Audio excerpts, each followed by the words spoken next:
Hello. ചില ഫുഡൊക്കെ കഴിക്കുമ്പോൾ നല്ല ടേസ്റ്റ് തോന്നാറില്ലേ? ആ ടേസ്റ്റ് തോന്നുന്നത് എന്തുകൊണ്ടാണെന്ന് നമുക്ക് എല്ലാവർക്കും അറിയാം അല്ലേ? ആ ഫുഡിലുള്ള കെമിക്കൽസ് നമ്മുടെ റിസപ്റ്റേഴ്സിൽ ബൈൻഡ് ചെയ്യുന്നു. ആ ഇൻഫർമേഷൻ നേരെ അവിടുന്ന് എൻ്റെ ബ്രെയിനിൽ എത്തുന്നു. എൻ്റെ ബ്രെയിൻ അതിനെ പ്രോസസ്സ് ചെയ്യുന്നു. അങ്ങനെയാണ് എനിക്ക് ആ ടേസ്റ്റ് അറിയാൻ പറ്റുന്നത്. അപ്പോൾ അതിൻ്റെ ഒരു പാത്ത് വേ ആണ് എന്തെന്ന് പറയുന്നത് ടേസ്റ്റ് പാത്ത് വേ എന്ന് പറയുന്നത്. അപ്പോൾ ഇതിന് എന്തൊക്കെ ക്വസ്റ്റ്യൻസ് ചോദിക്കാം? Short answers, long answers, MCQ kind of questions ഇത് നമുക്ക് എക്സ്പെക്ട് ചെയ്യാം.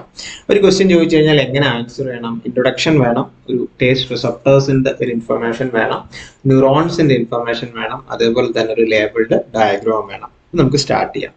എന്താണ് ടേസ്റ്റ് പാത്വേ എന്ന് പറയുന്നത്? ടേസ്റ്റ് പാത്വേ എന്ന് പറയുന്നത് നമ്മുടെ ടേസ്റ്റ് റിസപ്റ്റർ സെൽസ് അല്ലെങ്കിൽ ഗസ്റ്റേറ്ററി റിസപ്റ്റർ സെൽസ് മുതൽ നമ്മുടെ taste area of our brain വരെയുള്ള ഒരു അനാറ്റമിക്കൽ പാത്വേ ആണ് നമ്മൾ എന്തെന്ന് പറയുന്നത് ടേസ്റ്റ് പാത്വേ എന്ന് പറയുന്നത്.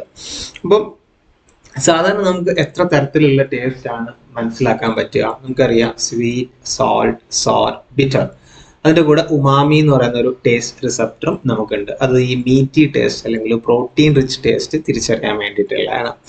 ഇനി ഈ ടേസ്റ്റ് റിസപ്റ്റേഴ്സ് എവിടെയാണ് ലൊക്കേറ്റ് ചെയ്തിരിക്കുന്നതല്ലേ? ടേസ്റ്റ് റിസപ്റ്റേഴ്സ് ലൊക്കേറ്റ് ചെയ്തിരിക്കുന്നത് ടേസ്റ്റ് ബഡ്സിലാണ്. ടേസ്റ്റ് ബഡ്സ് എവിടെയാണ് ലൊക്കേറ്റ് ചെയ്തിരിക്കുന്നത്? ഇത് കുറച്ചൊക്കെ നമ്മുടെ ഫാരിങ്സിലും എപ്പിഗ്ലോട്ടിസിലും സോഫ്റ്റ് പലേറ്റിലും ഉണ്ട്. ബട്ട് മെയിൻലി ഇത് കാണാൻ പറ്റുന്നത് നമ്മുടെ ടങ്ങിന്റെ സർഫസിലാണ്. ടങ്ങിന്റെ സർഫസ് നമുക്കറിയാം അതൊരു ഫ്ലാറ്റ് ആയിട്ടുള്ള സാധനമല്ല അല്ലേ? ടങ്ങിന്റെ സർഫസിന്റെ മുകളിൽ കുറെ ചെറിയ ചെറിയ പ്രൊജക്ഷൻസ് ഉണ്ട്. ഈ പ്രൊജക്ഷൻസിനെ നമ്മൾ പറയുന്നതാണ് പാപ്പിലെ എന്ന് പറയും. അങ്ങനെ 4 തരത്തിലുള്ള ചെറിയ ചെറിയ കുരുകുരുപ്പുകൾ ഉണ്ട് ടങ്ങിന്റെ മേളിൽ. അങ്ങനെ നമ്മൾ പറയും ഫോളിയേറ്റ് പാപ്പിലെ, സർക്കംവലേറ്റ് പാപ്പിലെ, ഫംഗൈഫോം പാപ്പിലെ ആൻഡ് ഫൈലിഫോം പാപ്പിലെ എന്ന് പറയും. ഇതില് ഫൈലിഫോം പാപ്പിലയിൽ മാത്രം എന്തില്ല? ടേസ്റ്റ് റിസപ്റ്റേഴ്സ് ഇല്ല. അവരുടെ കയ്യിലുള്ളത് നമ്മുടെ ടച്ച് റിസപ്റ്റേഴ്സ് അല്ലെങ്കിൽ ടാക്ടൈൽ റിസപ്റ്റേഴ്സ് ആണ്. ഓക്കെ, ബാക്കി എല്ലാത്തിലും എന്തുണ്ട്? ടേസ്റ്റ് റിസപ്റ്റേഴ്സ് ഉണ്ട്. ഓക്കെ, അല്ലെങ്കിൽ ടേസ്റ്റ് ബഡ്സ് ഉണ്ട്, അതിനുള്ളിൽ ടേസ്റ്റ് റിസപ്റ്റേഴ്സ് ഉണ്ട്. ഇനി ടേസ്റ്റ് ബഡിന്റെ ഒരു സ്ട്രക്ചർ നോക്കിക്കഴിഞ്ഞാൽ ടേസ്റ്റ് ബഡ് ഫോം ചെയ്തിരിക്കുന്നത് 3 തരത്തിലുള്ള എപ്പിത്തീലിയൽ സെൽസ് വെച്ചിട്ടാണ്. സ്റ്റെം സെൽസ് ഉണ്ട്, അതിനെ നമ്മൾ ബേസൽ സെൽസ് എന്ന് പറയും. ബേസൽ സെൽസ് ഇവോൾവ് ചെയ്യും സപ്പോർട്ടിംഗ് സെൽസ് ആയിട്ട്. സപ്പോർട്ടിംഗ് സെൽസ് മെച്ചോർഡ് ആയിട്ട് ഗസ്റ്റേറ്ററി റിസപ്റ്റർ സെൽസ് അല്ലെങ്കിൽ ടേസ്റ്റ് റിസപ്റ്റർ സെൽസ് ആവും. കാരണം ഈ ടേസ്റ്റ് റിസപ്റ്റർ സെൽസിന്റെ ലൈഫ് സ്പാൻ എന്ന് പറയുന്നത് ഒരു 10 days ആണ്. അപ്പോൾ അതിനെ കണ്ടിന്യൂസ് ആയിട്ട് റീപ്ലേസ് ചെയ്യണം. അതുകൊണ്ടാണ് ഇങ്ങനെ ഒരു മെക്കാനിസം. ഇനി ഈ ടേസ്റ്റ് ബഡിൽ ഒരു ഓപ്പണിംഗ് ഉണ്ട് പുറത്തേക്ക്, ഒരു എക്സ്റ്റേണൽ അല്ലെങ്കിൽ സർഫസ് ഓഫ് ദ ടങ്ങിലേക്ക്. അതിന്റെ പേരാണ് ടേസ്റ്റ് പോർ എന്ന് പറയും.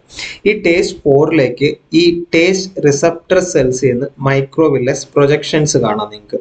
അതിനെ നമ്മൾ ഗസ്റ്റേറ്ററി ഹെയർ എന്ന് പറയും. And this gustatory hair have taste receptors. ഇതിൽ എന്തുണ്ട്? ടേസ്റ്റ് റിസപ്റ്റേഴ്സ് ഉണ്ട്. അപ്പോൾ നമ്മൾ എന്തെങ്കിലും ഫുഡ് കഴിക്കുമ്പോൾ ആ ഫുഡ് സലൈവയിൽ ഡിസോൾവ് ചെയ്യുന്നു. ആ ഡിസോൾവ് ചെയ്യുന്ന ഫുഡിന്റെ കെമിക്കൽസ് ഈ ടേസ്റ്റ് റിസപ്റ്റേഴ്സിൽ ബൈൻഡ് ചെയ്യുന്നു. അത് ഈ ഗസ്റ്റേറ്ററി റിസപ്റ്റർ സെൽസിനെ ആക്ടിവേറ്റ് ചെയ്യുന്നു.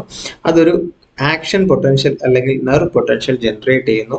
ഈ നെർവ് പൊട്ടൻഷ്യൽ ഈ ടേസ്റ്റ് റിസപ്റ്റർ സെൽസിൽ നിന്ന് കണക്ട് ചെയ്തിരിക്കുന്ന ഫസ്റ്റ് ഓർഡർ ന്യൂറോൺസിൽ കൂടി നെക്സ്റ്റ് പാർട്ട് ഓഫ് ദ സിസ്റ്റത്തിലേക്ക് ട്രാൻസ്ഫർ ചെയ്യാണ്. ഇങ്ങനെയാണ് ഇത് ഇനിഷ്യലി പ്രോസസ് ചെയ്യുന്നത്. അപ്പൊ അതിന്റെ ഒരു മൊത്തം പാത്വേ നമുക്ക് നോക്കാം. ഓക്കെ, അപ്പം ഞാൻ ഓൾറെഡി പറഞ്ഞു കുറെ ഫസ്റ്റ് ഓർഡർ ന്യൂറോൺസ് സ്റ്റാർട്ട് ചെയ്യുന്നുണ്ട് നമ്മുടെ ടേസ്റ്റ് റിസപ്റ്റർ സെല്ലിൽ നിന്ന്.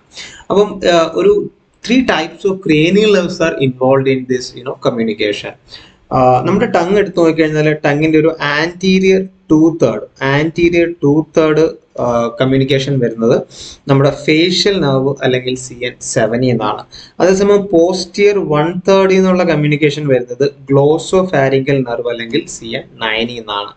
ആൻഡ് എപ്പിഗ്ലോട്ടിസ്, ഫാരിങ്സ്, സോഫ്റ്റ് പലേറ്റ് തുടങ്ങിയ ഏരിയ എന്നുള്ള ഇൻഫർമേഷൻ വരുന്നത് വാഗസ് നെർവ് അല്ലെങ്കിൽ CN10 എന്നാണ്. അപ്പം നമുക്ക് അതിന്റെ ഒരു മൊത്തം ഒരു പാത്ത് എടുത്ത് നോക്കിക്കഴിഞ്ഞാൽ നമുക്ക് ഇങ്ങനെ ഒരു ഡയഗ്രാം വരയ്ക്കാൻ പറ്റും. ടങ്, എപ്പിഗ്ലോട്ടിസ്, ഫാരിങ്സ്, ഇതിൽ നിന്ന് വരുന്ന ഫസ്റ്റ് ഓർഡർ ന്യൂറോൺസ്, ഈ ബ്ലൂ കളറിൽ വരുന്ന ഫസ്റ്റ് ഓർഡർ ന്യൂറോൺസ് നേരെ പോകുന്നത് മെഡിലയിലാണ്. മെഡിലയിൽ NTS അല്ലെങ്കിൽ ന്യൂക്ലിയസ് ട്രാക്ടസ് സോളിറ്റേറിയസ് എന്ന് പറഞ്ഞ റീജിയനിൽ വന്നിട്ട് അത് സെക്കൻഡ് ഓർഡർ ന്യൂറോൺസുമായിട്ട് സിനാപ്സ് ചെയ്യാണ്. ഈ സെക്കൻഡ് ഓർഡർ ന്യൂറോൺസ് നേരെ എവിടെയാണ് പോകുന്നത്? സെക്കൻഡ് ഓർഡർ ന്യൂറോൺസ് നേരെ പോകുന്നതെന്ന് വെച്ച് കഴിഞ്ഞാൽ തലാമസിലാണ്. തലാമസിൽ വെൻട്രൽ പോസ്റ്റീരിയോ മീഡിയൽ ന്യൂക്ലിയസ് അല്ലെങ്കിൽ VPN പോയിട്ട് അത് തേർഡ് ഓർഡർ ന്യൂറോൺസുമായിട്ട് സിനാപ്സ് ചെയ്യാണ്. ഈ തേർഡ് ഓർഡർ ന്യൂറോൺസ് എവിടെ പോവാണ്? നമ്മുടെ പറൈറ്റൽ ലോബിലുള്ള ടേസ്റ്റ് ഏരിയയിലേക്ക് ഈ ഇൻഫർമേഷൻ പാസ് ചെയ്യാണ്. അവിടെ വെച്ചിട്ട് ബ്രെയിൻ ഈ ഇൻഫർമേഷൻ റിസീവ് ചെയ്യുന്നു, പ്രോസസ് ചെയ്യുന്നു. അങ്ങനെയാണ് നമുക്ക് എന്തറിയാൻ പറ്റുന്നത്? ടേസ്റ്റ് അറിയാൻ പറ്റുന്നത്. അതുകൊണ്ടാണ് നമ്മൾ നല്ല ടേസ്റ്റ് ആയിട്ടുള്ള ഫുഡ് കിട്ടിക്കഴിഞ്ഞാൽ കൂടുതൽ കഴിക്കുന്നത്. കാരണം ഈ ഏരിയ ഭയങ്കരമായിട്ട് സ്റ്റിമുലേറ്റഡ് ആവും. ഓക്കെ, ഒരു റിവാർഡ് കിട്ടുന്ന പോലെ ബ്രെയിൻ. അപ്പോൾ ബ്രെയിൻ പറയും പെട്ടെന്ന് കൂടുതൽ കഴിക്കും, നല്ല നല്ല ടേസ്റ്റ് ഉണ്ടെന്നുള്ളത്. ഓക്കെ, സോ എനി ഹൗ ഇത്രയാണ് നമുക്ക് ഇതിനകത്ത് പഠിക്കാനുള്ളത്. ഒരു ന്യൂമോണിക്കും കൂടി പറഞ്ഞിട്ട് നമുക്ക് ഈ ഒരു ടോപ്പിക്ക് വൈൻഡ് അപ്പ് ചെയ്യാം, പെട്ടെന്ന് ഓർത്ത് വെക്കാനായിട്ട്. അപ്പം ഫേഷ്യൽ ഗ്ലോസോഫാരിംഗൽ വാഗസ്, ഓക്കെ, അതിനെ റെപ്രസെന്റ് ചെയ്യാനായിട്ട് funny facial and glossopharyngeal girls, funny girls, and വാഗസിന് funny girls vomit. Okay, vomit. Nucleus tractus solitarius start ചെയ്യുന്ന എന്നിലാണ് near. VPN ventral posterior medial nucleus start ചെയ്യുന്ന വിയിലാണ് near very. And finally taste area അല്ലേ, parietal കോർട്ടസിൽ very tasty area.